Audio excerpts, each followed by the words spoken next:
Gestión del jefe policial, una decepción 3 de 3. Por Juan Tomás Taveras. Para aquellos que no lo recuerdan, mis planteamientos y críticas constructivas al sistema de seguridad pública no es nada del momento ni se debe a inconformidad de pensión o resentimiento, como algunos podrían pensar.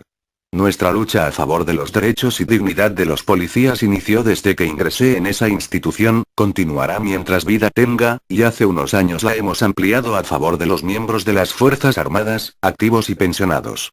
Cuando ingresé a las filas, nuestro lema doctrinario era todo por la patria, y al terminar cada tarea o actividad gritábamos a todo pulmón que viva la patria y abajo el comunismo.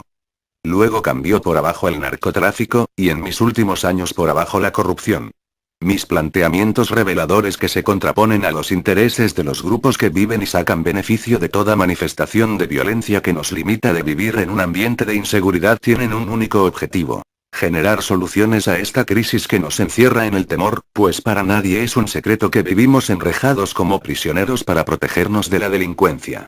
La lógica a reflexionar no es solo protegernos de los delincuentes comunes, nuestro mayor temor debe estar enfocado en las autoridades que priorizan el interés particular beneficiándose de la corrupción y la impunidad, y por ende, facilitando un creciente deterioro social. Los delincuentes comunes son consecuencia de las ambiciones de grupos de poder públicos y privados, y dentro de ese círculo vicioso de males los jefes policiales y militares son piezas subordinadas que, como en un juego de ajedrez, se convierten en serviles de esos intereses.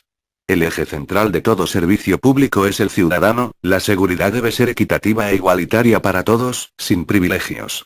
Urge la necesidad de descontinuar la ciega obediencia al jefe o presidente de turno a los que dirigen grupos de poder en los sectores públicos y privados. Al momento de su designación los funcionarios juran cumplir y hacer cumplir las leyes, pero no lo hacen. Hemos asumido un compromiso patriótico y de vocación frente al estudio de estos temas en búsqueda de resultados propositivos para lograr la seguridad a la que todos tenemos derecho. Hablar en primera persona resulta un poco incómodo, pero cuando tratamos temas tan controversiales y a veces desconocidos o que no interesan a muchos, debemos aclarar ciertas dudas para evitar confusión.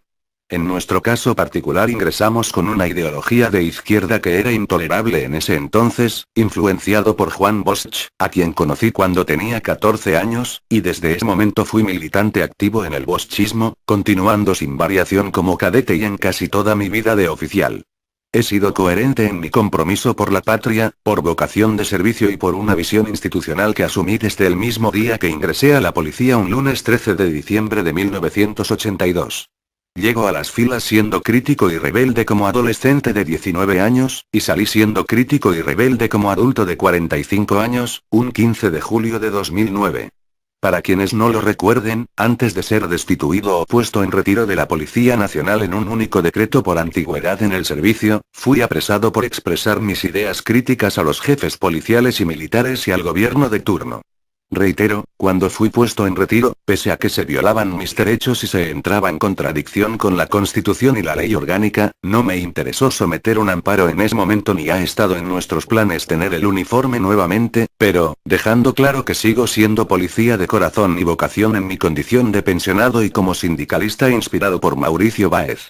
La seguridad es un asunto de todos, y en el caso de la policía, corresponde al director general trazar las directrices y actuar como un gerente de vanguardia para administrar, humanizar y hacer cada vez más eficiente ese cuerpo policial. Pregunto al general Meia Bautista, dejando así en la mente de quienes observamos y esperamos cambios en el accionar del cuerpo policial. 1. ¿Por qué los policías no tienen un límite de horario, 8 horas diarias de trabajo como manda el Código Laboral? 2. ¿Por qué los policías no tienen áreas específicas de trabajo, con mapeo delictivo y análisis sociológicos y criminológicos de cada área en cuestión? 3. ¿Por qué hay tanta desigualdad en los pagos de sobresueldos, especialidades o incentivos en las diferentes dependencias policiales? 4. ¿Por qué no se hacen exámenes psicométricos cada 6 meses para dar seguimiento a la salud física y mental de cada policía, en especial cuando participan en intercambios de disparos con víctimas fatales o cualquier tipo de situación que pudiera causarles traumas? 5. ¿Por qué no se hace una revisión de los descuentos al salario y el uso o destino de los mismos, transparentándolos? 6. ¿Por qué el comité de retiro solo tramita papeles? Urge gestionar una oficina especial para resolver cualquier situación referente a los más de 20.000 pensionados de la policía. 7. ¿Por qué no se asume la protección de los pensionados, ya que el director policial anterior se desvinculó de representar o tener responsabilidad con ese sector, entre otros tantos desprecios? 8. ¿Por qué no se han honrado los pagos pendientes de sueldos por año a los pensionados en 2017 y 2018, así como gestionar la reducción del descuento que se hace para el seguro médico de nuestros policías pensionados, que es un 6%, mientras a los activos solo se reduce un 3%, lo cual es violatorio a la Ley 87-01 y a la Constitución? 9. ¿Por qué los policías en servicios ajenos al quehacer policial no son regulados y fiscalizados estrictamente para impedir que realicen trabajos deshonrosos o ilegales?